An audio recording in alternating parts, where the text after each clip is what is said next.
Hi friends, welcome back. ശരീരത്തിലെ കോശങ്ങളിലെ DNA-യുടെ ഒരു പ്രധാന ഘടകമാണ് പ്യൂരിൻ. കോശങ്ങൾ നശിക്കുമ്പോൾ അതിലെ പ്യൂരിൻ വിഘടിച്ചാണ് പ്രധാനമായും ശരീരത്തിൽ യൂറിക് ആസിഡ് ഉണ്ടാവുന്നത്.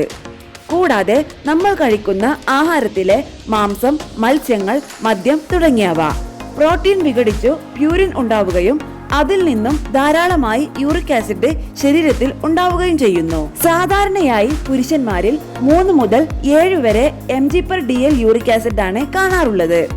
എന്നാൽ സ്ത്രീകളിൽ പുരുഷന്മാരെക്കാൾ കുറവായിരിക്കും. ആർത്തവമുള്ള സ്ത്രീകളിൽ യൂറിക് ആസിഡ് ഉയരാതെ കാക്കുന്നത് അവരിലുള്ള ഈസ്ട്രജൻ എന്ന ഹോർമോൺ ആണ്.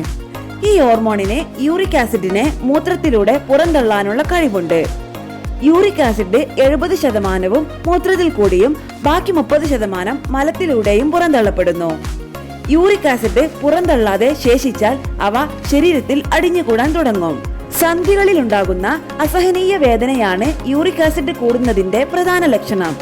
ഇത് ഗൗട്ട്, റുമാറ്റോയിഡ് ആർത്രൈറ്റിസ് എന്നിവയിലേക്ക് വഴിവെക്കുന്നു. ലിംഫോമ, ലുക്കീമിയ തുടങ്ങിയ അർബുദ രോഗങ്ങളുടെ ചികിത്സയെ തുടർന്ന് അർബുദ കോശങ്ങൾ പെട്ടെന്ന് നശിക്കുമ്പോഴും അതികഠിനമായ വ്യായാമശീലത്തെ തുടർന്നും അപസ്മാരബാധയെ തുടർന്നും യൂറിക് ആസിഡ് അനിയന്ത്രിതമായി ഉയരാം.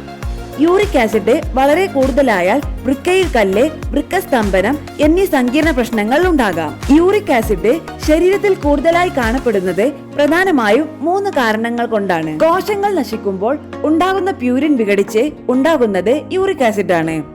ഗൗട്ട് രോഗികളിൽ 2/3 ഭാഗവും ഈ വിഭാഗത്തിൽ പെടുന്നു. സോറിയാസിസ്, ലുക്കീമിയ, അർബുദ ചികിത്സയുടെ പ്രതിപ്രവർത്തനം എന്നിവ മൂലമാണ് പ്രധാനമായും ഇത് സംഭവിക്കുന്നത്. ആഹാരം: മാംസം, കൊഴുപ്പ് കൂടിയ ഭക്ഷണങ്ങൾ, അമിതമായിട്ടുള്ള ഭക്ഷണം, മദ്യം എന്നിവയിൽ അടങ്ങിയിരിക്കുന്ന പ്യൂരിൻ വിഘടിക്കുമ്പോൾ, ദീർഘകാല വൃക്ക രോഗങ്ങൾ, വൃക്കസ്തംഭനം എന്നീ രോഗങ്ങൾ കാരണം രക്തത്തിലുള്ള യൂറിക് ആസിഡ് പുറന്തള്ളാൻ സാധിക്കാതെ വരുമ്പോൾ, അതുപോലെ തൈറോയിഡിന്റെ പ്രവർത്തനം മന്ദിക്കുക, പാരാതൈറോയിഡ് അമിതമായി പ്രവർത്തിക്കുക, പൊണ്ണത്തടി, ഹൈപ്പർ ടെൻഷൻ, ഡയൂറിറ്റിക്സിന്റെ അമിത ഉപയോഗം, ശരീരത്തിൽ നിന്നും അമിതമായി ജലം പുറത്തു പോവുക, കൊഴുപ്പ് രക്തത്തിൽ അമിതമായി കൂടുക എന്നിവ കാരണങ്ങളായി പറയപ്പെടുന്നു. രക്താർബുദമുള്ള രോഗികളിൽ 60% മുതൽ 70%-ത്തിലും യൂറിക് ആസിഡ് ലെവൽ വളരെയധികം ഉയർന്ന തോതിലായിരിക്കും.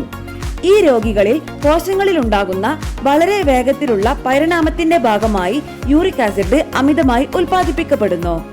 സോറിയാസിസ് രോഗികളിൽ 70% വരെ യൂറിക് ആസിഡിന്റെ അളവ് കൂടുതലായിരിക്കും.